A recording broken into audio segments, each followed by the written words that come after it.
It's not particularly common anymore for companies to ask you to call them for an interview. That is usually saved for jobs that include sales and or jobs that are not so easily applied for by other methods. But telephoning for an interview is a bit common when a company requires that you be on the phone a lot if you go to work for them. It gives them a feel for the quality and the personality of the person on the phone. Now, when making this type of interview request, always speak in a clean and clear manner. Be polite and be prepared to answer any questions that may be asked of you.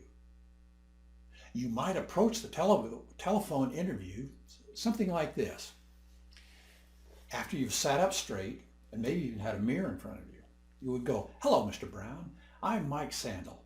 I'm calling with regards to your ad in the Post about the clerical position." Now, if you're asked your experience and previous work experience, be prepared to answer quickly and explain how long you have been doing that type of work and give a brief description of your duties.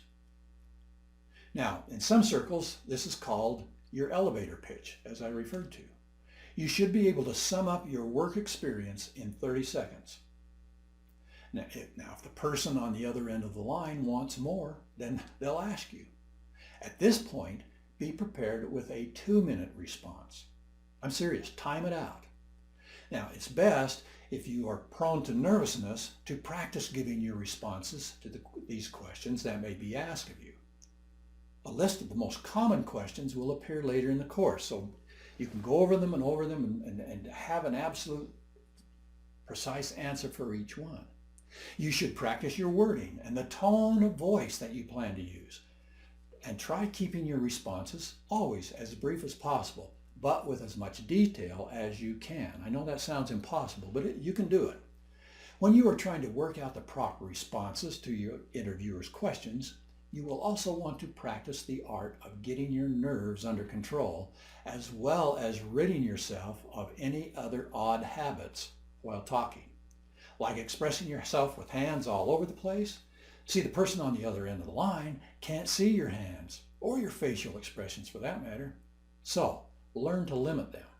Have you ever talked to a child on the phone? You know they're nodding in the background, but they're not saying anything. Practice answering your interview questions with a trusted friend.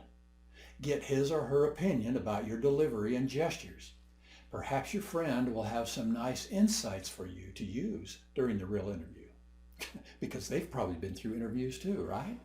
Now, we will talk more about correct phone voice in the second half, so please stay with me to the end. And also a reminder that the correct way to build your resume will be included later on in this manual, okay? It will give you the correct way to format your resume so that it gets noticed for all of the right things.